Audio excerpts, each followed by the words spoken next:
ETF index mutual funds నేర్చుకుని stock మార్కెట్లో రాణించాలనుకుంటున్నారా? వెంటనే ఈ నెంబర్కి కాల్ చేయండి.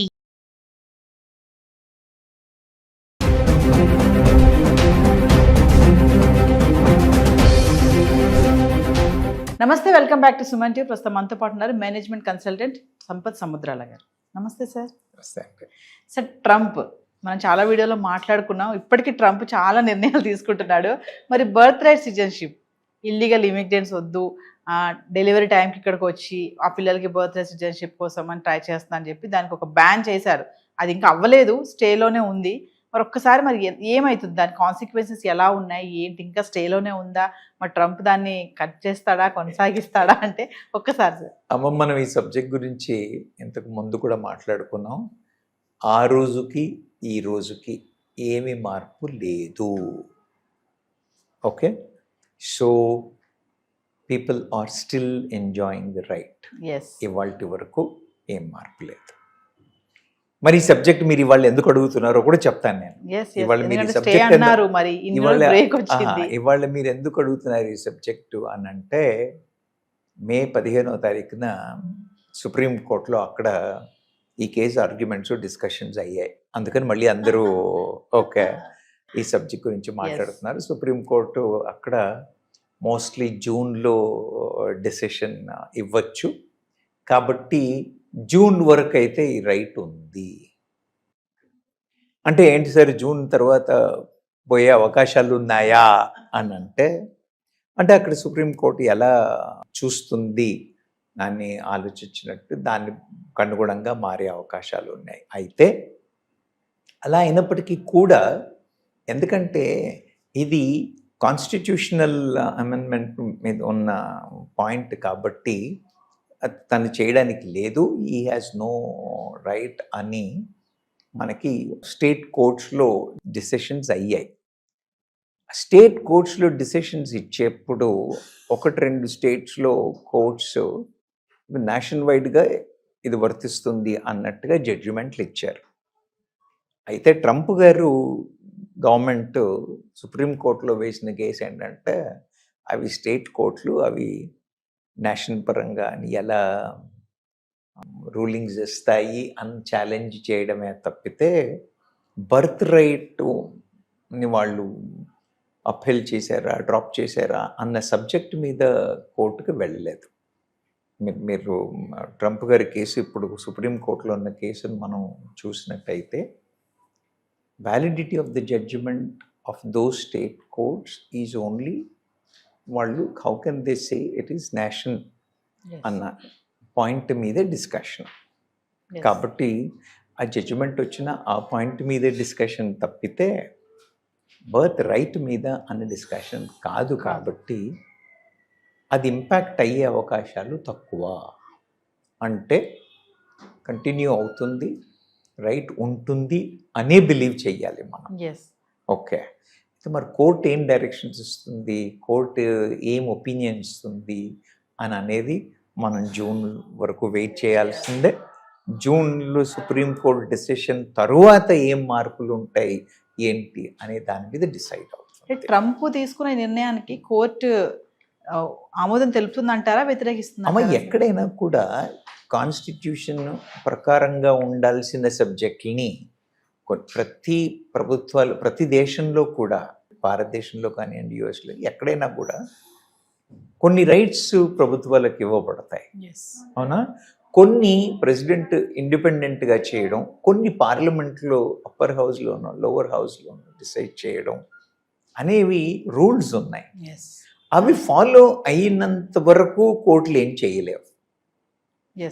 అవి ఫాలో కానప్పుడు మరి ఒకసారి లా ఉంది, ఈ ప్రభుత్వాలే లాస్ ఎనాక్ట్ చేస్తాయి.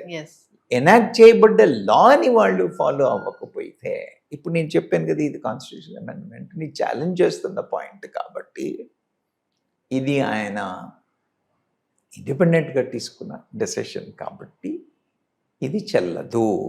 He cannot take a decision like that అనే పాయింట్ మీద డిస్కషన్. అంటే చెల్లదు అంటున్నారు కదా సార్. అంటే నాది ఒక క్వశ్చన్, ఇప్పుడు అమెరికా అధ్యక్షుడు కదా ట్రంప్, మరి తనకి తెలీదా నేను ఈ రూల్ పాస్ చేస్తే ఇది కోర్టు కొట్టేస్తుంది అని అంత పెద్ద దాన్ని ఎలా తీసుకొచ్చారు? అంటే స్టార్టింగ్ నుంచి ట్రంప్ కి ఒకటి ఏంటంటే ఇల్లీగల్ ఇమిగ్రెంట్స్ ని అరికట్టాలి. నో ఆయన ప్రయారిటీస్ ఆయనకు ఉన్నాయి. Hmm. యు అండర్స్టాండ్, ఆయన ఛాలెంజెస్ ఆయనకు ఉన్నాయి. ప్రతి స్టేట్లో ఇప్పుడు మన భారత ప్రభుత్వం చేసిన డెసిషన్స్ కూడా కొన్నిసార్లు సుప్రీంకోర్టు కొట్టేసింది, Yes. అవునా? స్టేట్ గవర్నమెంట్స్ చేసినవి కూడా హైకోర్టులు కొట్టేసాయి. Yes. కొట్టేసిన తర్వాత మళ్ళీ సుప్రీంకోర్టులో మరి వీళ్ళకి తెలియక కాదు. అప్పుడున్న వాతావరణం, అప్పుడున్న పరిస్థితి, అప్పుడున్న పొలిటికల్ సినారియో, వాళ్ళు ఎలక్షన్స్ ముందు ఇచ్చొచ్చిన ప్రామిస్లు, Yes. ఇవన్నీ ఇన్ఫ్లుయెన్స్ చేస్తాయి కదా. Yes. సో కనీసం ఇంప్లిమెంట్ అవుతుందా కదా వేరే విషయం. అలాంటి అప్రోచ్ అతనికి ఉంది, ఈజ్ ఇన్ అవర్ ఫేవర్ అన్నదన్న పబ్లిక్ కి చూపించాలి కదా అతను, అవునా కదా? Yes, ఆయనకు yes. అలాంటి ఉద్దేశం ఉంది. He's looking for us, he's trying to do something అన్న మైండ్ సెట్ అయితే ఉంది, Yes. Yes. అన్న ఆలోచన అయితే కలగాలి కదా. అందుకని తెలియకపోవడము అని కాదు. Okay, so everybody will try to do whatever best possible. కొన్నిసార్లు ఇలాంటి పొరపాట్లు లేదా డెలిబరేట్గా చూద్దాం, if it is not challenged అన్నట్టుగాను, because they are super powers.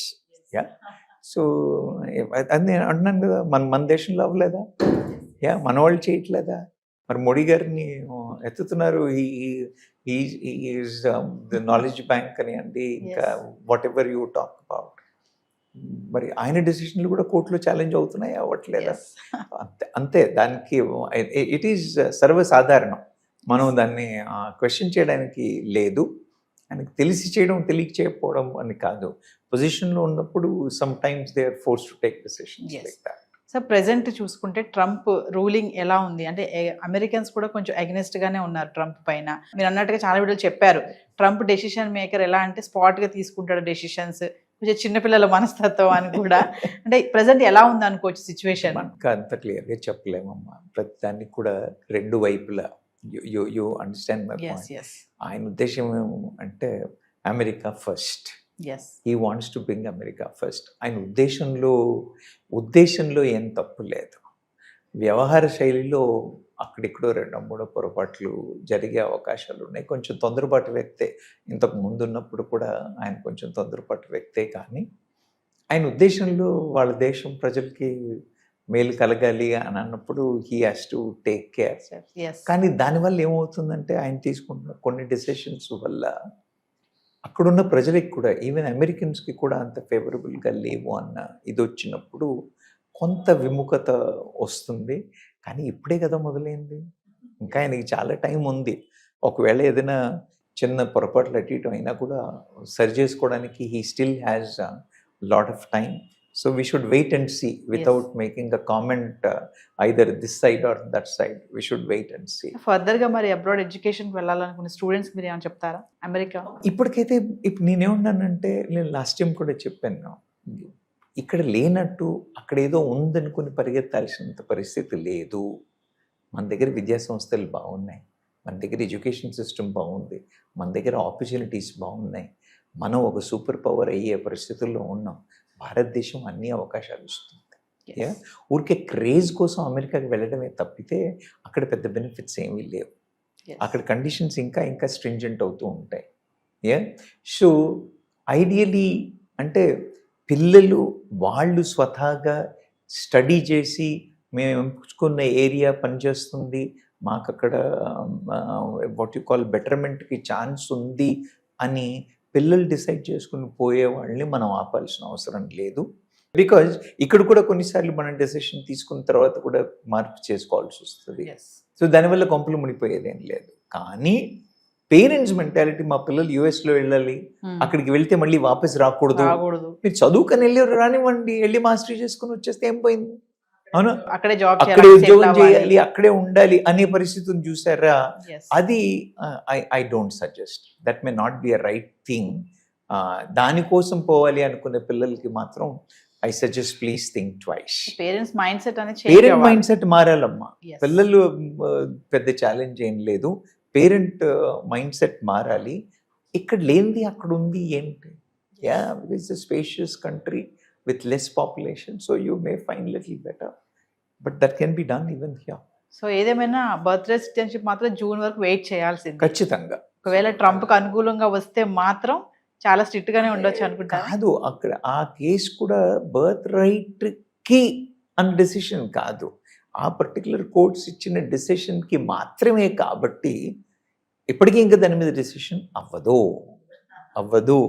కాబట్టి జూన్లో వచ్చే డెసిషన్ కూడా mostly it may not impact, but that may pave a way whether to have or not to have అనేది we should wait and see. Thank you sir. Thank you.